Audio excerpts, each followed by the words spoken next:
오늘 우리가 본문의 말씀을 한번 이렇게 보게 되면요, 12절에 보면 물은 율법 없이 범죄한 자는 또한 율법 없이 망하고 물은 율법이 있고 범죄한 자는 율법으로 말미암아 심판을 받으리라 라는 그런 말씀이 있습니다.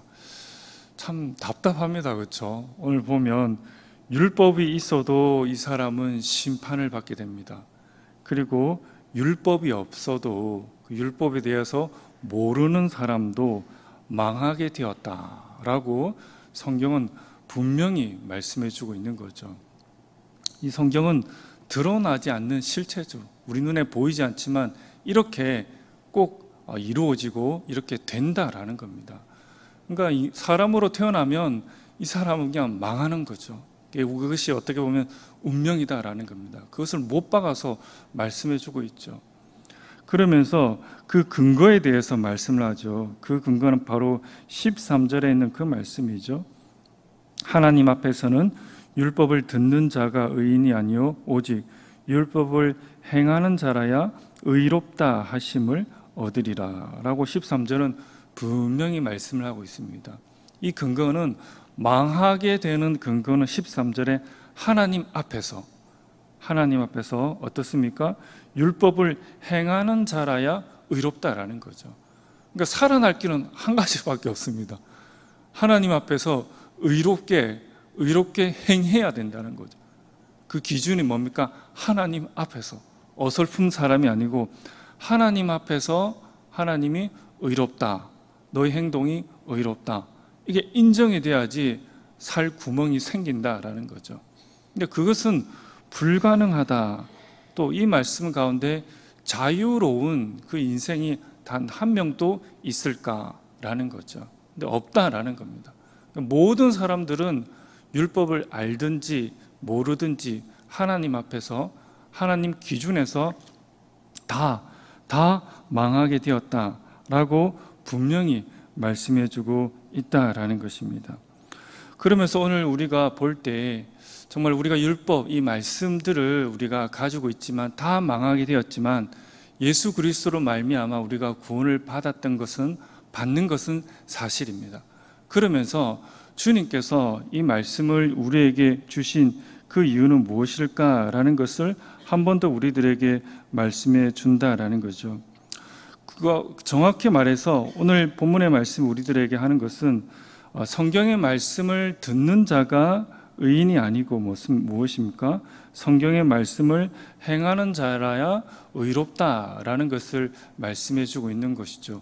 구원은 예수 그리스도로 말미암아 받았고, 그리고 이 성경의 말씀을 오늘 우리들에게 하시는 것은 율법, 이 성경의 말씀을 듣는 자가 아니라 바로 이 말씀을 행하는 그런 삶으로 우리가 가야 됨을 성경은 우리들에게 분명히 말씀해 주고 있다라는 것입니다. 말씀을 들음을 통해서 우리가 이해가 되고 또 지식으로 남는 것은 조금은 유익은 있습니다. 하지만 이 말씀을 경험하고 또 이 말씀을 순종하고 행함을 통해서 이 역사가 일어나는 것은 자명한 사실이다라는 거죠. 참 이게 너무 힘든 것 같아요. 말씀은 알고 있는데, 분명 우리는 말씀을 알고 있는데 삶으로 그 말씀을 순종하며 살아내는 것은 천지 차이다라는 거죠. 근데 그것이 천지 차이가 되면 안 되는데 어느 순간에 듣는 것 따로 또 순종하는 것 따로 이렇게 되어져 버리는, 또 어떻게 보면 순종하는 것을 내 스스로 다 무마시키고 자기 합리화하면서 이렇게 가는, 성경 말씀이 기준이 되어야 되는데 내 마음이 기준이 되어서 그렇게 흘러갈 때가 참 많다라는 것을 참 우리들에게 말씀해 주고 있습니다. 참 이 부분이 참 어려운데요, 오늘 성경은 우리들에게 듣는 자가 되지 말고 이 말씀을 순종하는 그런 자가 되면 좋겠다라고 분명히 우리들에게 말씀해 주고 있다라는 것입니다. 바로 또한 우리가 15절에 가면 어떻습니까? 15절의 말씀을 보면 이런 이들은 그 양심이 증거가 되어 그 생각들이 서로 혹은 고발하여 혹은 변명하고 그 마음에 새긴 율법의 행위를 나타내느니라 말씀을 하시면서 바로 15절의 그 양심이죠. 그 양심. 그러면서 이 양심이 또 이렇게 내 속에 딱 들어박혀 있는 거예요. 하나님께서 이 양심을 주셨죠. 그래서 이 하나님 말씀을 딱 이렇게 순종할 때 이게 내 양심이 딱 이렇게 발동을 하게 됩니다. 잘 지켰나 못 지켰나 이러면서 이 말씀이 나름대로 어떻습니까? 믿지 않는 사람에게도 이 양심이 발동이 되는 거죠. 어떻게 잘 살아야 되느냐, 그렇지 못하느냐, 내가 어떻게 잘 가야 되느냐, 이런 양심이 믿지 않는 사람에게도 주면서 동일하게 우리 믿는 사람에게도 이 양심이 이렇게 발동이 됩니다. 그런데 이 양심이 깨끗하면 좋은데 또 그렇지 않다는 거죠. 이 양심이 제일 처음에 깨끗했는데 계속 자기 합리화와 또 성경에 비추어서 이게 명확하게 그 마음이 따라가야 되는데 자기 합리화를 시킴을 통해서 이 양심에도 어떻게 보면 어떤 한 부분이 오작동이 일어나기 시작한다라는 거죠. 오류가 발생하게 된다라는 겁니다. 그런 면에 있어서 우리는 이 양심에 대해서 내 마음속에 오류가 생기지 않도록 해야 할 필요가 있다라는 겁니다. 그런데 이 양심이 작동하는 걸 보면요, 딱 다른 사람을 볼 때 이 양심이 정확하게 작동하는 것 같아요. 내 양심에 비춰서 저 사람의 옳고 그름에 대해서, 타인에 대해서는 이 양심이 정확하게 뭔가를 잘 이렇게 발동하는 것 같습니다. 그런데 이 양심이 내 안쪽으로, 내 안으로 들어오게 되면 이 타인을 볼 때 양심이 정확하게 발동한 것처럼 내 안을 볼 때, 내 자신을 볼 때 이게 정확하게 발동을 해야 되는데 그릇되게 굴절되게 발동할 때가 참 많다라는 것입니다. 여기서 우리가 유의를 해야 된다라는 겁니다. 다른 사람을 볼 때 양심은 정확하게 발동합니다. 그것을 볼 때 내 양심이 정확하다, 깨끗하다라고 생각을 하면서 그 기준을 가지고 내 안쪽으로, 나를 볼 때도 그 기준이 정확하게 매칭이 될 수 있도록, 또 합치가 될 수 있도록, 일치가 될 수 있도록 해야 된다라는, 이게 참 어려워요. 그렇죠? 하지만 그것까지 나아가야 된다라는 것이 오늘 성경이 우리들에게 말씀해 주고 있다라는 겁니다. 남을 볼 때 정확하지만 나를 볼 때 오류가 있고 그럴 때는 이게 굴절이 계속적으로 일어나게 된다라는 그 사실을 우리가 잊지 말아야 된다라는 겁니다. 내 안을 봐야 된다라는 것을 말씀해 주고 있는 거죠. 사도 바울은 자신의 1차, 2차, 3차 그 많은 세월 동안에 전도 여행을 했습니다. 전도 여행을 하고 또 복음을 전하고, 그리고 유대인의 고발로 예루살렘 공회에 들어가게 되고 그들에게 말씀을 할 때 사도행전 23장 1절에 딱 그들을 보자마자 이 말을 합니다. 사도행전 23장 1절에 보면, 여러분 형제들아, 오늘까지 나는 범사에 양심을 따라 하나님을 섬겼노라. 아멘. 이 말씀을 사도 바울은 하고 있다라는 거죠. 사도 바울은 복음을 전했을 뿐만 아니라 이 양심을 참 귀중하게 여겼던 것 같아요. 이 양심을 지키려고 노력을 했던 것 같아요. 왜냐하면 이 양심이 나중에 드러나기 때문에, 하나님 앞에 드러나기 때문에, 또 이 양심을 잘 객관적으로 간직하려고 노력을 했던 것 같습니다.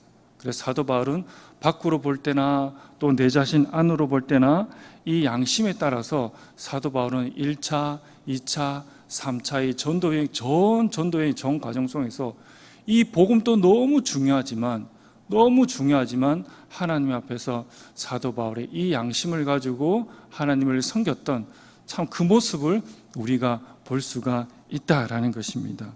그러면서 사도 바울은 16절에 말하죠. 곧 나의 복음에 이른 바와 같이 하나님이 예수 그리스도로 말미암아 사람들의 은밀한 것을 심판하시는 그날이라 라고 되어 있죠. 그러니까 심판하는 그날에 어떻습니까? 심판하는 그날에 나의 복음, 사도 바울의 전 복음의 역사, 심판하는 그날에 사도 바울의 전 인생이 드러나게 된다라는 거죠. 물론 이 복음 안에는 자신의 그 양심이죠.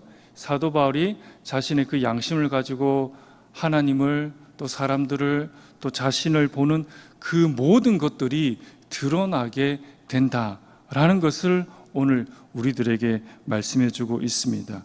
마지막 날에 내가 아무리 감추려고 하고 내가 숨기려고 하고 그리고 어느 누구도 몰랐던 자신만이 알고 있는 감추었던 것들이 마지막 심판의 그날에 참 드러나게 되는 거죠. 자신의 양심도 동일합니다. 그래서 그 날이 있다라는 것을 사도 바울은 늘 생각하면서 이 나그네 삶들을 살아갔던 것 같습니다. 감추은 것이 없다라는 겁니다. 오늘 이 말씀을 통해서 포커스는 그것입니다. 복음을 전할 때 또 우리가 교회 안에서 주님 몸된 교회 안에서 섬기고 노력하고 그 모든 것들이 또 좋은 점도 드러나게 되고 또 내 양심의 것들이 또한 드러나게 된다라는 그 사실을 아시고 오늘 이 말씀을 통해서 이 말씀과 복음과 그 양심 가운데 하나님 앞에 정말 우리가 잘 달려가는 그런 복된 삶들이 다 되시기를 간절히 바랍니다. 오늘 우리 화면을 보시고 기도 제목을 함께 읽도록 하겠습니다. 하나님 앞에서 살게 하옵소서. 말씀과 양심을 따라 오늘도 이웃을 내 몸같이 사랑하게 하옵소서. 기도하겠습니다. 존귀하신 아버지 하나님, 사도 바울이 1차, 2차, 3차 복음의 전 역사를 달려갔습니다. 그렇지만 하나님, 사도 바울이 복음의 귀한 위대한 역사를 이루었지만 동일하게 사도 바울은 그 양심으로 밖으로 안으로 하나님 앞에 서며 나아가는 하나님을 섬겼던 모습을 볼 수가 있습니다. 하나님께서 주신 이 양심을 잘 지키고 정직하게 객관적으로 내가 깨끗하게 지키며 살아갈 수 있도록 복날해 주시고 그 심판날에 모든 것들이 드러남을 알고 하나님 앞에서 살아가는 우리의 복된 삶들이 다 되어줄 수 있도록 주님 축복하여 주시옵소서. 감사드리며 예수님의 이름으로 기도드립니다. 아멘.